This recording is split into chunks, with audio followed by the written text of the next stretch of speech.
today. And we're going to have an opening prayer by our very own Fred Davey. Fred. Thank you, Adam. And let me say how grateful I am to be joining this conversation, how appreciative I am of Mayor Buttigieg being willing to engage us in this conversation, and just how it does my heart good to join my colleagues in these ongoing efforts to create a different kind of a nation than the one that's currently being presented. I'm an executive vice president here at Union Seminary. I'm a member of the LGBTQ community, been a person of faith since I popped from my mother's womb and was baptized in my little Presbyterian church down in Belmont, North Carolina. I come to this day as an out Presbyterian minister who's not only an executive with the seminary, but I chair the city's police oversight board, disciplinary board, and I'm a new member of the United States Commission on International Religious Freedom. I only do that and say that because I think it's important that those of us who are from the queer community and are people of faith, claim who we are in these spaces and in these positions. So it's in that spirit that I ask that we sort of take a pause and give thanks and gratitude for all that we do here today and seek guidance in the process. So, creator of this great and mysterious and wonderful and often awe-inspiring universe in which we find ourselves, we pause at this moment in our own small way to first give thanks and gratitude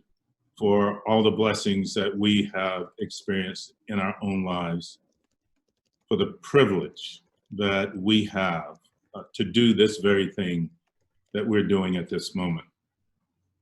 We seek your favor on those who continue to struggle, not only in this nation, but beyond. And finally, we ask your blessing upon what we do here today. May it further the realization of a beloved community in our midst, where indeed the hungry are fed, the homeless are housed, the sick and in prison are visited, and we walk justly and humbly with you, not only now, but throughout all eternity.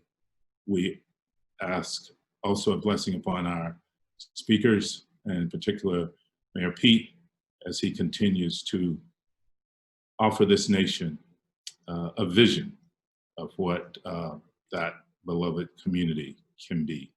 All these things we ask in your many mighty and wonderful names. Amen.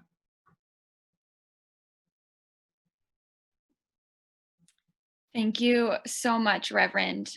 We appreciate that. Hi, everybody.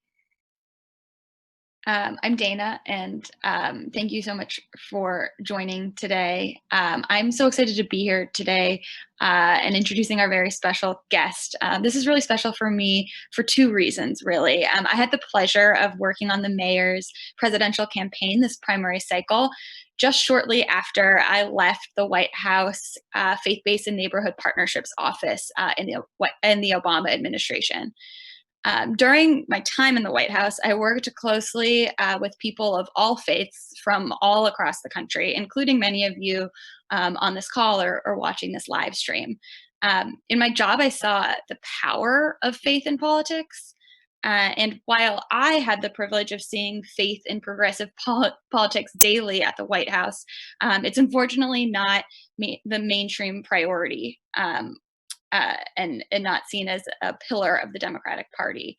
But that's what really caught my attention when I saw the mayor campaigning early on, fighting to win back the White House. I was immediately drawn to how the mayor led with his faith and had a strong moral compass, helping navigate his sense of public service. He made religion central to our campaign, our team's values, and the policy that he put forward to make this country better. It's those similar values that we all admire in Vice President Biden, who is fighting for the soul of our nation. Pete brought those values to the campaign team and to the trail every single day. So it was an honor to work for him and an honor to introduce him today. So with that, thank you so much for joining us today, Mayor. I will turn it over to you. Dana, thanks for your words and thanks for the phenomenal work you did on our team and for everything that you've done in public service and continue to do. And thank you so much to everyone who's come together into Faith 2020 for gathering us today. I'm humbled and moved for us to be able to spend some time together. And I'll be pretty brief by way of opening because I'm eager for the discussion we're going to have. But I want to remark just briefly on this theme of the struggle for the soul of the nation that has been at the core of Joe Biden's campaign message from literally the day he entered the race. I think it's important because I worry sometimes about a temptation to treat this political moment as if it is a contest between people who are good and people who are evil, hoping that the good people will outnumber the bad people. And my faith tradition teaches that people don't work that way. And I think many of us have life experience to confirm that. If you believe in the concept of redemption, and if you believe in the complexity of the human soul, you know that each of us is capable of doing wondrous things, and that each of us is capable of harm. And as that is true in our relationships with those we encounter every day and even those we love, it's also true in terms of how we walk through this world and the roles that we play in our public lives. And every citizen in the act of voting, everyone who lives in this country in the potential act of advocating for or against a policy or candidacy is able to do that good or do that harm based on how we are called. And part of why leadership matters, worldly leadership matters, is that it can call out what is better or what is worse in us. I think that's the unsung and arguably most important function of the presidency, just as it is perhaps the most important function of the job of a mayor or a governor, that it has to do with not only getting the policies right, which I'll speak about in a moment, not only managing capably an administration and a government, but that more subtle, unwritten function of calling a nation to its highest values, calling out what is best in us and not what is worst. And we just know that by that measure, we're on the wrong track in terms of what's happening in the White House. We have a president who really does appeal to what is weakest, what is most selfish, what is most backward looking and small and fearful in us in ways that I fear turn each of us into a version of ourselves that's not the best. And this is the sense in which I think politics as soulcraft matters so much. You know, it's one thing to come to appreciate or admire a political leader. It's another to do it while competing against them. But that's what happened in my relationship with Joe Biden and with Kamala Harris, two people that I saw across 10 debates, across countless appearances, and in those moments before and in between and after events, felt I got a sense of who they are and what they care about.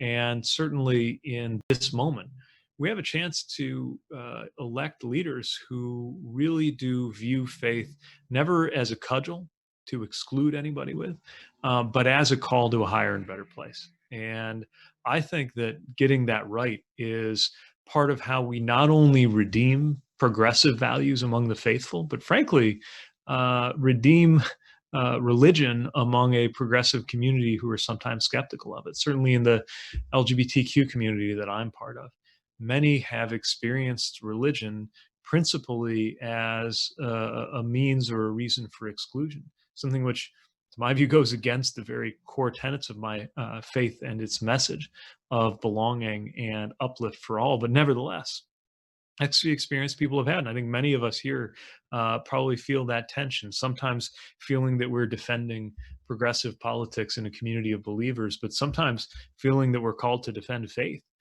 in a community of those who are otherwise like-minded politically. And in that tension comes, I think, an enormous opportunity. Another thing I think is happening right now is a realignment, or at least the potential of a realignment. In the same way that generations of Americans grew up really just kind of conditioned to believe that if you cared a great deal about national security, or if you were connected to the military, that kind of sort of meant you just ought to be a Republican. And that's breaking apart now, partly because of this president's misconduct, but partly because of what is being offered on our side of the aisle. I think something similar is happening among believers. I think there's a moment here to really stand on the principle that God does not belong to any political party. And on top of that, ask those who are called to a faith tradition to order our steps in this world, to consider what it really means to live up to what our traditions tell us about seeking to walk with those who are decent and who exhibit humility. And about, from a policy perspective, the choices we make about how our national treasure and national might are arrayed, either to comfort the afflicted, or, as they too often are today, to afflict the afflicted and comfort the comfortable. This is a moment to break all of those habits open and to fashion a new pattern that I think is going to live long beyond this season. As a matter of fact, I'm convinced that the project of recovering from this pandemic is not a return to an old normal with the same strengths and weaknesses and the same losers and winners, but rather an opportunity to create something better. That the very fact of how we get out of this moment is also intrinsically a set of decisions about how American life will work for at least the next half a century. That's what's at stake in this election. That's what's at stake in this political moment. That's why we need to call out to our friends who are questioning how they are going to vote. And I suspect an even greater number of our friends who are questioning whether they're going to vote, and who will be given, sometimes for nefarious reasons, many messages encouraging them to sit this one out, when nothing could be more damaging to our values and to our country, and, in my view, to the soul of this nation, than for anybody to sit out this all-important political process where people experience their maximum moment of political power, which is when you walk into that booth, or at home, we hope, safely fill in that mail-in ballot, making a decision about who to hire and who to replace in our leadership. So these values come together, and they come together with a unique urgency in our moment. And I may almost literally be preaching to the choir here, but I also want to encourage and reinforce everybody who's part of this, who hears this message, who sees no contradiction and indeed ample reinforcement between what we hear in the pews or find in our sacred texts and what we are called to do in the political sphere, to continue that work and to do it without any sense that you're going against any kind of grain other than what we've been brought up to sometimes expect. Because I do think in a matter of years, if we do our job right, no one would find it the least bit puzzling that the most energetic progressive advocacy and even democratic politics in our country would have very little daylight between those efforts and the efforts of the faithful to live our faith and to do it in a way that aligns what we believe with what we seek to see around us in political choice. That's why I'm here, and that's why I'm so thankful and excited for the conversation we're going to have. Thanks so much, Mayor Pete. We are joined by Reverend Shawna Foster, who you know very well. Shawna. Thank you. Thank you, Mayor Pete. It's so wonderful to see you again. I just wanted to offer some of, the things that you were talking about that I found in my job and working in the religious sphere and talking to people that, one of the things you opened up with is this moment to say, oh, it's a battle of good versus evil, but we understand religion to be so much more complicated than that, so much more nuanced than that. But you were one of the best communicators on religion and making that sort of thing simplified, and I think really represent a shift of consciousness that religious people have had, where we have been pigeonholed into small culture wars and saying, oh, these culture wars is what religion is today. And I think you are a representative of an entire generation and shifted consciousness that said, no, religion is so much more expansive than this. And really, we need to be looking to the candidate and to the people who want to bring us together, who can hold the space for the healing that the nation needs to happen with each political leadership. And so you represented that so well, and I'm glad that you're working with Joe Biden, who also represents that, and Kamala Harris. Because I think the other thing that you talked about, the tension to defend progressive policies in religious spaces and then religion in progressive spaces, right? I think what we can really offer the nation is a chance to experience pluralism that was envisioned by our founding fathers when it came to religion. The fact that we can have many different faiths existing peacefully together is something that I think that progressive, we enact through progressive policies by saying all of us can live together. In fact, that's what this nation was ideally founded on, is that we can all live together in peace and harmony and many different ways of honoring the divine. And lastly, when you're talking about that we won't go back to normal, I always, working with you, I always experienced you as as a revelator, as somebody who talks about the divine truths that upend the old truths that we have always held to be there. And I think that is what is the whole country is kind of going through right now. All of these old things that we said, this is the way religion is, this is the way politics are. And we are saying we don't have to do that anymore. It's kind of upending what we have known that is being to be tried and true. And so I think that we really have a chance to motivate people on this shift of consciousness through these old tensions, through these old truths, and really just get back to our faith and talking about, getting back to the old founding principles of people being able to live peacefully together and united for leadership and healing amongst each other. So thank you so much for being a great communicator and clear on religious values that we can all get motivated by and get people to vote that faith and consciousness in the election on election day.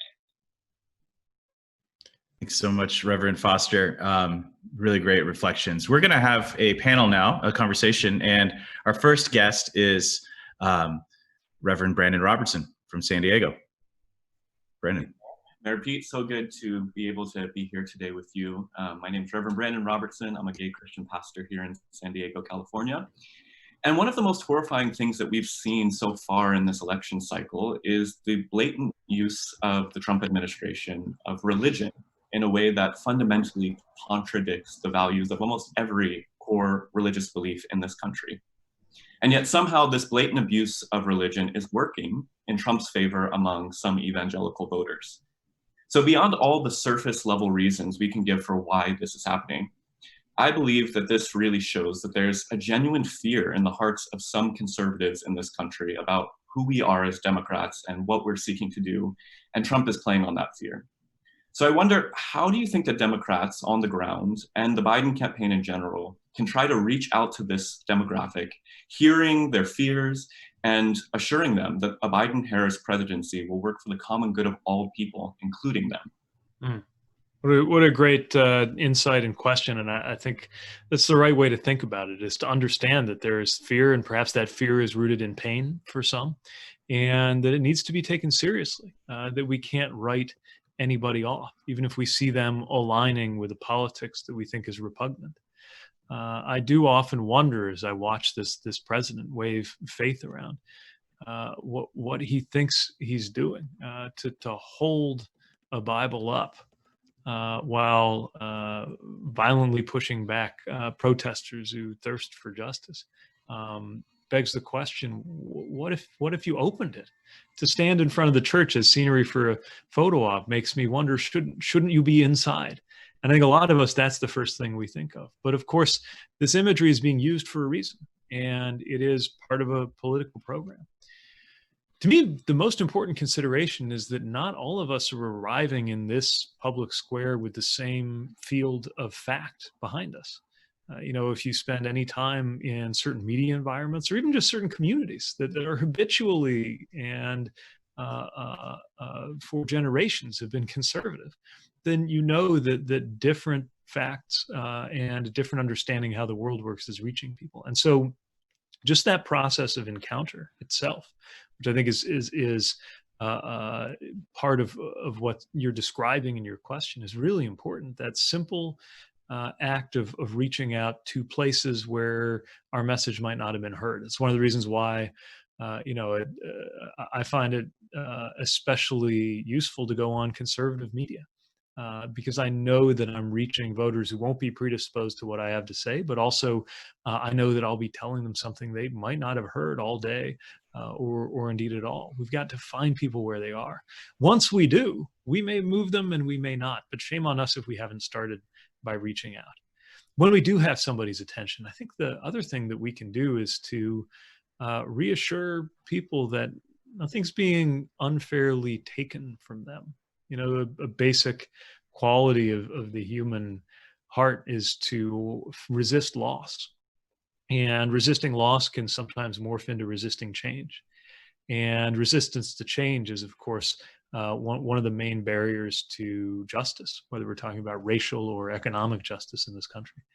And so just letting people know that the other side of what we're trying to do leads to a place that most of us can agree is better than where we are now, rather than allowing them to continue to be told that something will be taken from them. Thanks so much, Mayor Pete. I'm bringing in Christy Moore, who's calling in from Atlanta, and she's going to be on screen here in a moment to ask her question. Sorry, not Christy Moore, Christy Wooten, my bad. Here she is. Hi, Christy.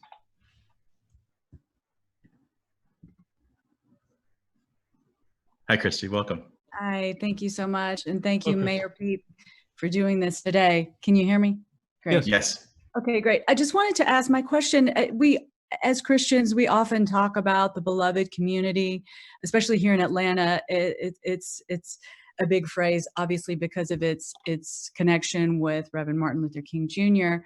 But I wanted to ask you, how do we move forward after the election, knowing that regardless of the outcome, there's still going to be an almost intractable divide between Christian denomination, not only all faiths, but between Christian denominations? How do we move forward with continuing with this idea of a beloved community when I feel like some people, we're following two different truths? How do we kind of come together to pursue that idea of beloved community, no matter what happens during the election? Yeah, what a great question. I mean, we can't take our eye off what's required of us in the next 48 days to make sure there's a good outcome. But I think you're wise to think beyond election day too, especially because we're not only experiencing an unusually divisive campaign, but we may have the most divisive election day we've ever had. Fights over the legitimacy of the election, it perhaps taking 2 or 3 days to even find out the outcome. And look, after Iowa, I would say that more than anybody, I understand the urgency of wanting to get results the same day of the voting. But that's not necessarily an indication in this case of anything going wrong. It could be an indication of people doing their jobs, and we got to prepare the public for that. So as we move through and envision getting to the other side, and hopefully getting to another side where we have a strong majority for what we believe in, we're still talking about an awful lot of our fellow Americans who are not going to feel like they're part of that. That's where I think our commitment to belonging is going to be most important. And that sense of love, making sure it really is a beloved community, is going to be important. We have to somehow cultivate the faculty of mustering the same love toward somebody that all we know about them is they're wearing a red hat and waving a sign with a message on it that goes against our values, in the same way that we would love that same person if it was a family member whose politics we happen to not care for. And we know how to do that latter. Mind you, it's been harder these days, but we know how to do it. We know how to see the humanity in somebody first, and then our differences in views or even values second. It's just that it's harder to do that from a distance, and maybe doubly hard to do that when even routine encounters are conducted like this one from a distance.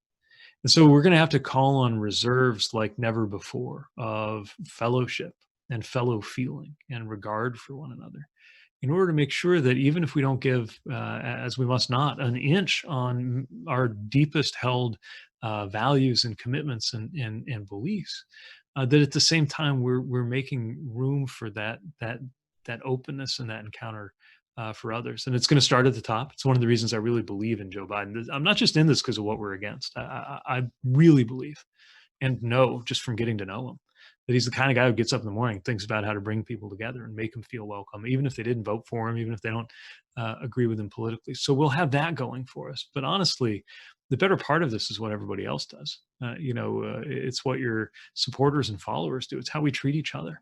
And it's more important and interesting in many ways to think about how we're going to treat the people who are hard to love sometimes than how we treat the people who are already at our side.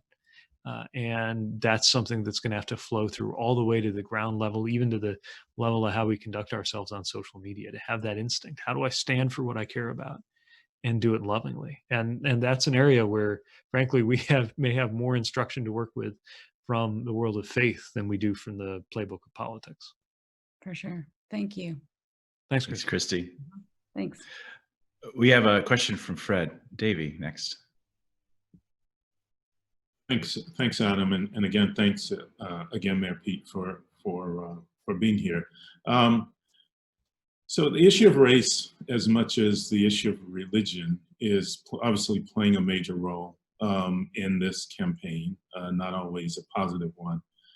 And the Trump administration has recently released an ad that shows Vice President Biden kneeling at the altar with a group of Black pastors, and the voiceover refers to thugs and other unflattering terms, the implication being pretty clear that Black pastors perhaps are in that category of thugs and people not to be trusted. And then there's another voiceover that seems to come from Vice President Pence that says something like Joe Biden just can't be trusted. They're going after both race and Black religion. In these final days, what should be, particularly as people of faith, what should be our response, and how do we best combat that in a way that has integrity and doesn't put us sort of in the same camp as our opposition? What a thoughtful question, and what a painful moment we're at in this regard.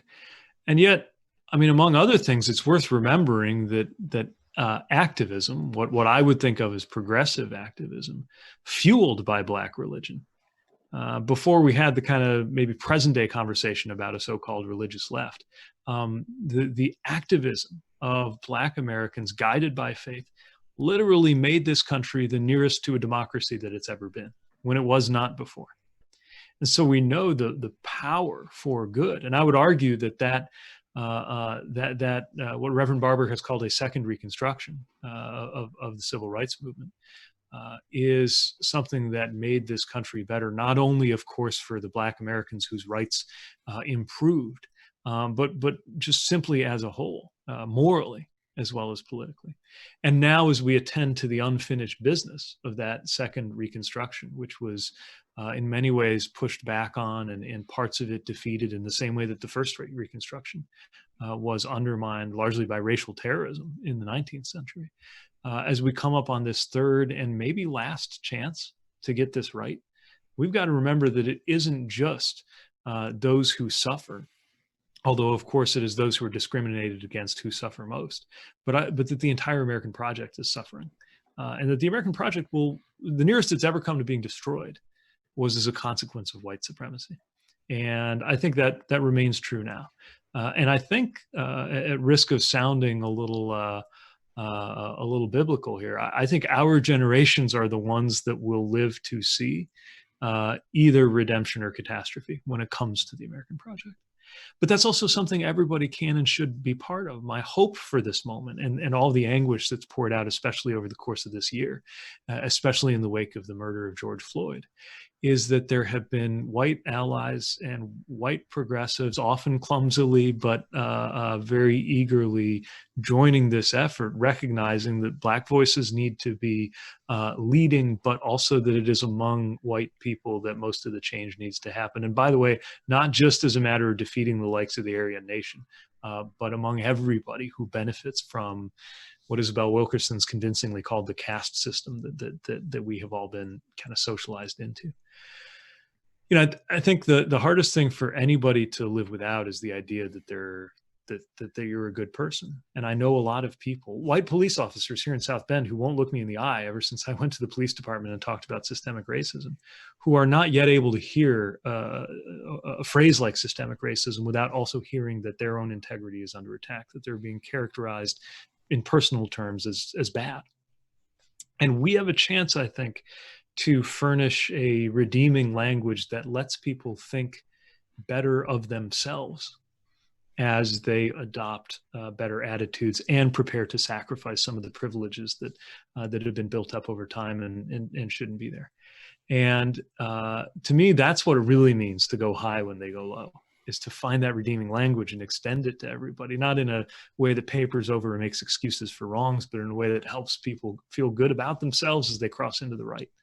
And that, coupled with, I think, a humility that any well-intentioned white political leader ought to have, gives us a once-in-a-century opportunity to make right things that this country has carried for 400 years.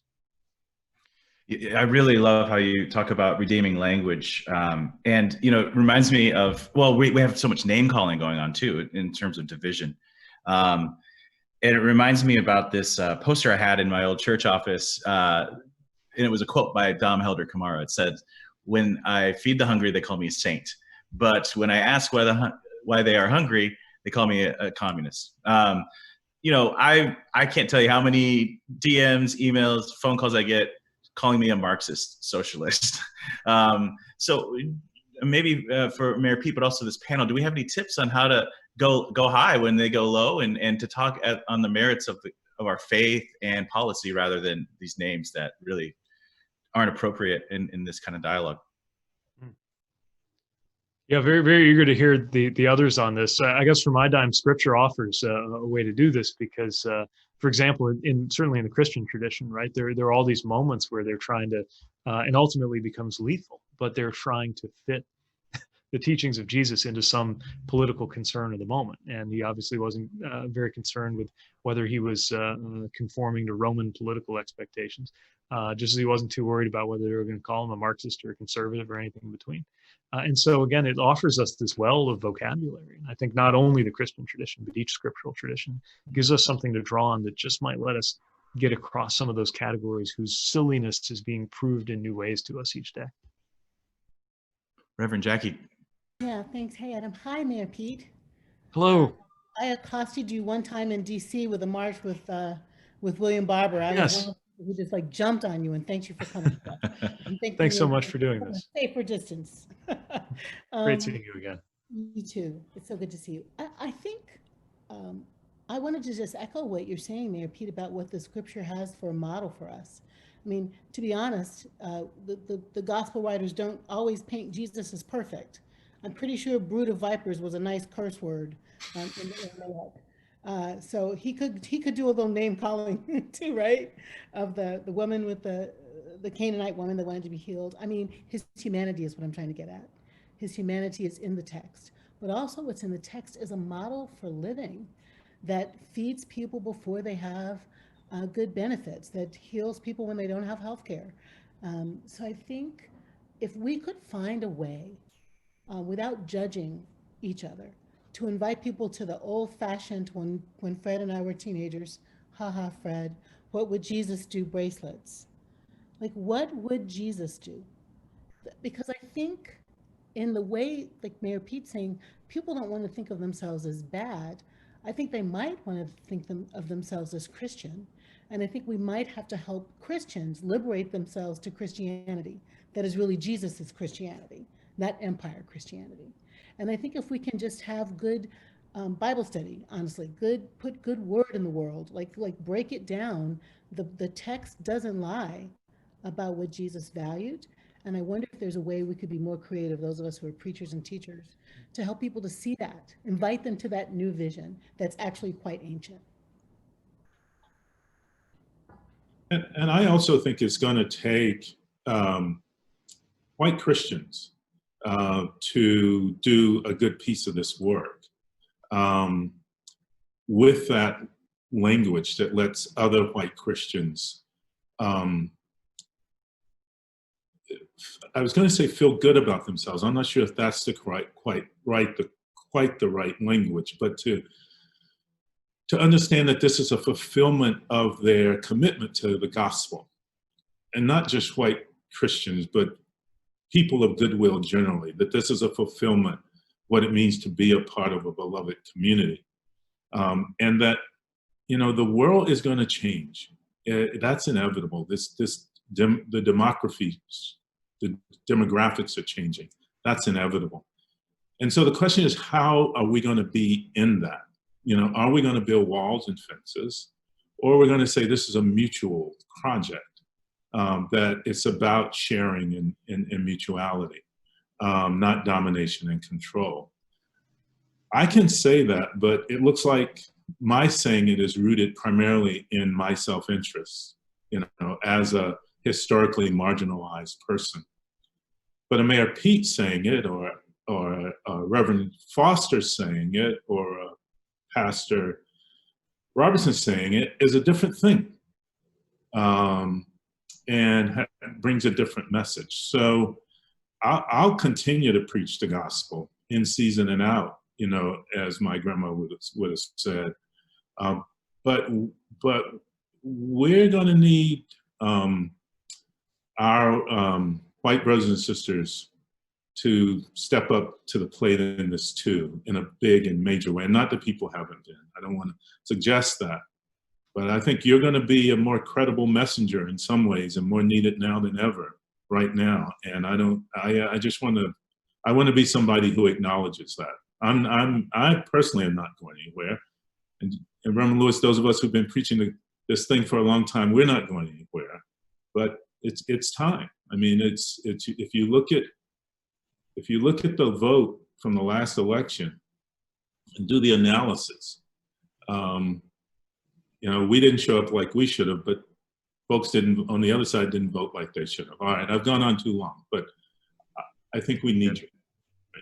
Can I add just one really quick thing right on the back end of that? Just really quick. Yeah. What I think Fred is saying is so critical that I think it needs 3 underlines. And it is an invitation, I think, for faithful white people to get into a conversation that more secular white people have been in longer. Like, the secular people are signing up for the racism classes, they're buying all the stuff from Amazon, they're like, let's go, let's do it, let's do it. And some of the faithful white people from traditions are like, but Jesus wasn't political. Like, yes, he was. So this is the time to break the wall down about, like, let's not act like Jesus was a Christian, he was a Jew, and let's not act like he wasn't political. He was all political. Feed the people, heal the people, break empire ties. So let's enter into a new way to be white and Christian now, underscoring what my friend Fred said. I couldn't agree anymore. And, you know, there is so much name calling on the other side, as I mentioned earlier, but also, like, how might we be so bold to call out the original goodness in folks, right? Like, I truly, as a pastor, don't believe that we're all condemned to being bad, you know? Like, I think that we have an original goodness, and you certainly hear that from Desmond Tutu, who sought that in all people when he was fighting apartheid. And so how might we boldly remind people of their original calling to be beloved community? I think that might be profound, and certainly folks like myself have plenty of work to do in white spaces. We've got a different kind of question, this time on foreign policy. Ryan Johnson asks, Pete, how do you tie the faith world with foreign policy in terms of rebuilding alliances and restoring faith in America globally? You know, here too, I think we have a big opportunity, and, you know, not without caution should we enter into this turf, knowing that it's especially in the realm of relationships between nations that religion can be used in divisive ways, and even in ways that lead to violence. But I believe that what is special about America is, at least America at our best, is that America embodies values that we think of as specially American, but that actually prove to be human values. It's one of the reasons why many peoples in many other countries have quietly rooted for America, even as their own governments or regimes were in tension or conflict with us. In other words, it's been a strategic edge for the United States, just in terms of national interest, as well as a moral concern. Now, again, I'm speaking of America at its best, not America as we have always been. We know that there have been many moments where America has fallen short, even of our own professed values, in the way we conduct ourselves abroad. I also think it remains the case that America is so closely identified with certain ideas of pluralism, of democracy, of tolerance, of inclusion, that when there's a setback in America's standing in the world, those values take a hit too. If America is not respected, democracy becomes less respected because America is the most consequential attempt at democracy in the last 2,000 years. When America is not leading with some measure of moral clarity in any number of affairs, especially when our own leadership is echoing the language of dictators, that's a setback, not just for America, but for those values that the best version of America is identified with. Maybe the best thing that can tie us back to the opportunities and the instruction of faith right now is that the world faces common challenges, common potential harms that cut across every possible dividing line except our shared capacity for suffering. Disease brings that out. Certainly this pandemic has brought that out. Climate change brings that out. And so I think it's not an accident that you see, for example, a great deal of concern about climate being expressed by global religious leaders. What an opportunity if America were to be authentically leading the peoples of the world and confronting it. Just as it would be actually a great opportunity for America to help lead the world in responding to the pandemic in a way that's also equitable and looks after the least among us first. There is such an opportunity for alignment of moral and national purpose. And it just might be the only thing left for us to swiftly try to recover credibility that will have to be restored in very short order by a President Biden. If you've seen the latest numbers, America, it's not unusual for people in different parts of the world to be upset with America, but for America to be regarded with pity, as is happening in so many parts of the world, that really is something that if it lasts any longer, I fear the harm will be irreparable. So it's our only moment to do something about that, and it can't come soon enough. We've got a really important question that comes up all the time when I talk to people of faith around this election, especially in terms of helping persuade and maybe even give permission to first-time Democratic voters. And Judy Gale asks this question: how do we talk to our conservative friends who are set on voting straight ticket Republican because of the quote pro-life platform that is presented there? One way I think about that, but I'd love to hear other thoughts on this panel because I know we were all thinking and praying about this, is I remember the wisdom from the great Chicago Cardinal Joseph Bernardine, who talked about the seamless garment of life from womb to tomb. And so we talk about, immigration is a pro-life issue. Climate, obviously, I'm in Oregon where we have the climate fires happening right now. That's a pro-life issue as well. But I'm just kind of curious, how do we talk as explicitly, around these life issues that so many voters are paying attention to? Certainly, in my view, it starts with a place of respect, understanding this is a difference that is reached honestly. And the way I talk about it is that some of these questions around life are questions that cannot be settled by science or by politics. They're questions of conscience, and for some, questions of religious belief. And precisely for that reason, they don't become better morally or medically when we try to place them in the hands of government. But if you view that differently, for better or for worse, we have generally two choices at a time for national leadership, even though we have countless overlapping combinations of values and opinions. And we want to make sure people who view that issue differently feel welcome in this coalition and are not being asked to pretend otherwise if they decide they agree with us on the other 99 matters of deep moral concern, even if we'll part ways on this very big one.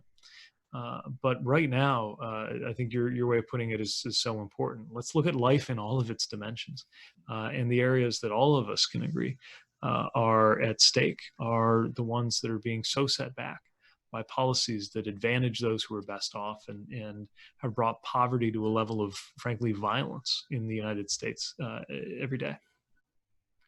Absolutely. Jackie, do you have any wisdom on that question? Sorry to put you on the spot. I was thinking about it really hard. I bet that's why you called on me. It is. I think Mayor Pete's right that this is not a scientific feeling. This is not This is not about science, it's not about politics, it's about deeply felt convictions. I think largely located in something fundamental like authority of scripture, is one place. Um, and tradition, right? And what did our people before us believe?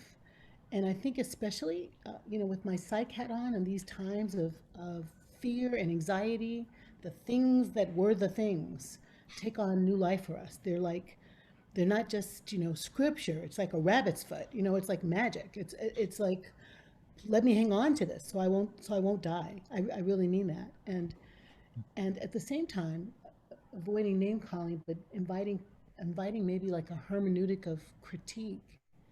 I'm always curious about why there can be such full-throated support of life in utero, just full-throated support of life in utero, but like less support about the life that might be at the end of a gun, or less support about the life that might be in a cage on the border. So I would like to invite my friends of faith not to fight, but to kind of talk about that. Like, what is that, and how can we think about a consistent view of love and life that would help us to think ethically about those different zones? That's great. Brandon, did you want to jump in there? I just want to say, yeah, on this question, I think this is an area that both Mayor Pete and Vice President Biden have done a great job at in general. The Democratic Party needs to continue to be a big tent party that can allow for people who are more conservative or traditional on some of the issues to still be able to feel like they're actual Democrats and can actually be welcomed in this party. And I think that's something a lot of us more moderate and progressive Christians have had to do in the church as well, figure out how we can create communities that can have a wide array of beliefs and backgrounds. But I just wanted to say, I think this is something that Mayor Pete, you and Vice President Biden are doing, and I hope continue to do as we move forward in the next couple months. We've got time for a couple more, just two more questions, and they're going to be very different on the spectrum. And I think that's great because people of faith are thinking about personal life and neighborly life, right? We're thinking about policy, and we're also thinking about how to prayerfully navigate these days. So the first one will be about science. We'd love to hear just some comments about Science American, right? Their endorsement of Vice President Biden yesterday, and how can we continue as people of faith to make sure that we're also rooted in facts and truth and in science? I mean, for me, I often think about that story that's told about the man who sees rising waters and is offered to evacuate, and he says, "No, the Lord will protect me. I'll be fine." And then the next day a helicopter comes as the water is gathering around his roof, and he says, "Nope, God will protect me. I'm good to go." And then he's overcome by the waters, encounters God after dying, and says, "Well, why didn't you protect me?" And God says, "I sent you the evacuation crew. I sent you the warning. I sent you the helicopter." That's kind of how I think this relationship is working right now. You don't have to think any less about our relationship with the divine to recognize that our best kind of day-to-day functional account of what we can expect from creation is provided by science, and that it does faith no credit to use faith as an excuse to ignore what science has to tell us, whether it's about the harms that can come from exposing other people to disease in the context of this airborne pandemic, or whether it's about the harm that comes, by the way, disproportionately to those of whom Scripture speaks the most, the vulnerable and the poor, through climate change. And really, there's an opportunity here, I think, to fuse the moral intuitions that we often bind up with our faith, with our understanding of the world around us, that by our God-given senses and faculties of reason, we are learning. That's what science is. And when science has something to say, I don't think God's the least bit impressed by some gesture to ignore those warnings from science. I want to talk about this really important question as our final question, if we can. And it's an email that I got from Jana Richardson. Jana says that she's been thinking a lot about grief over the last few months, losing a loved one, losing her father in December before the pandemic hit. And and then thinking about all those that are grieving, whether it's the loss of what we thought was normal, or the loss of lives or livelihoods. And so it's a big question, but I'm just wondering if folks on this panel might have just a word of wisdom, just a simple grief practice that you might be doing to help root down as we tackle something that's incredibly important, which is Election Day coming up in November. But how do we navigate our grief?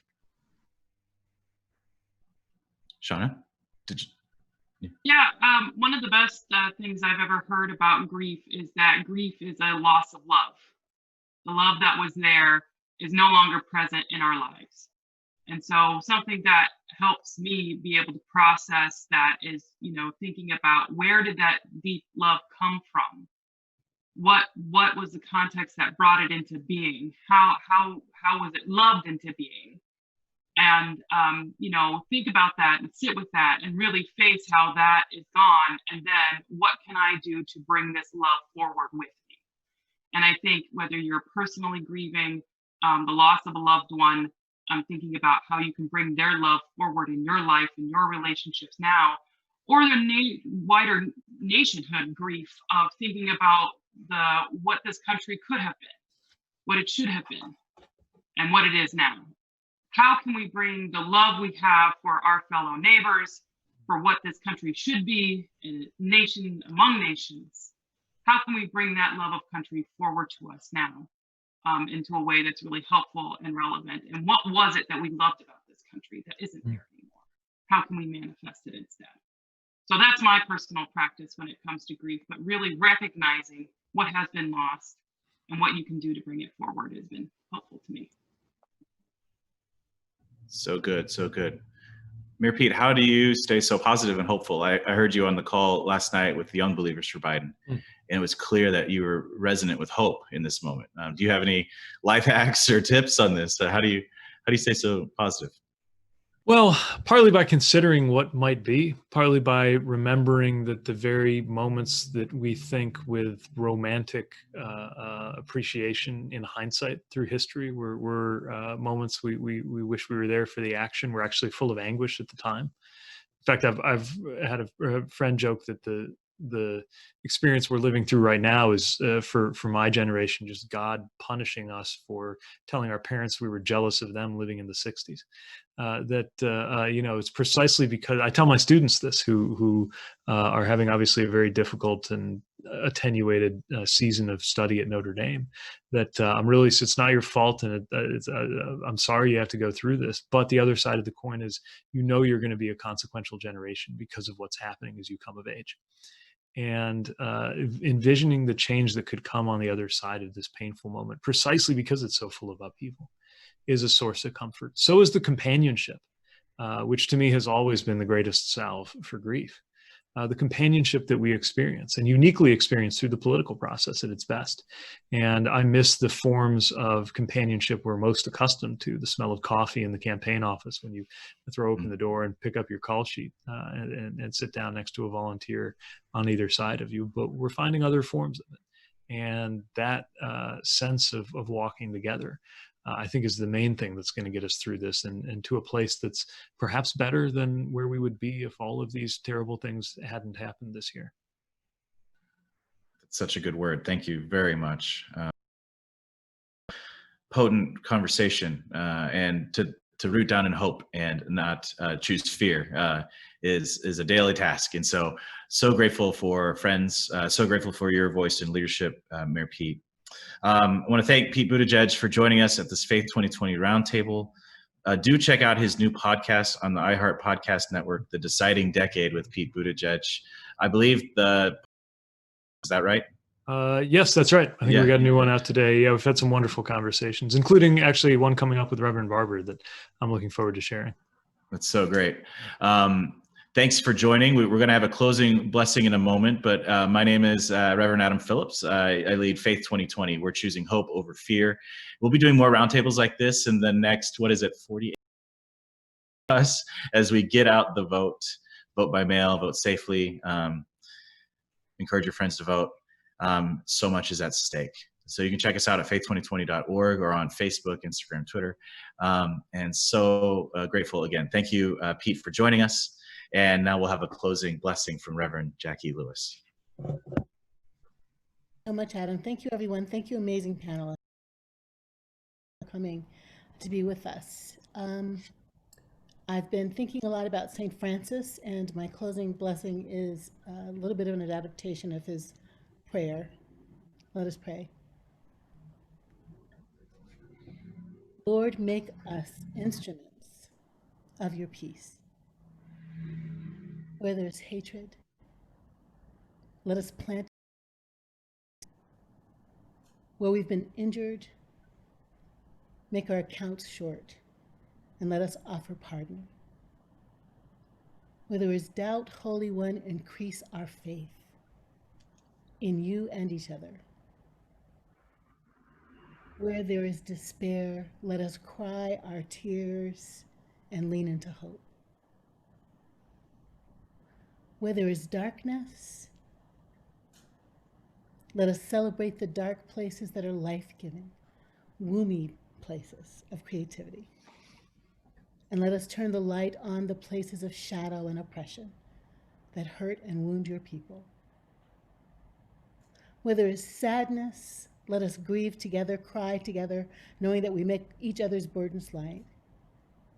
And let us remember always, God, that joy is the stuff of resilience. And so help us laugh and dance and play and eat good food and rest. Divine One, grant that we may not so much seek to be consoled as to console, to be understood as to understand, to be loved as to love, for it is in giving that we receive.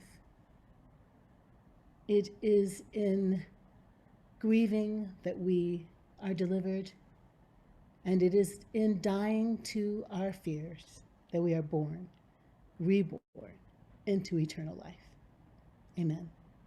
Amen. Thank you. Blessings all, and have a safe day and week ahead. Bye. Thanks, sir.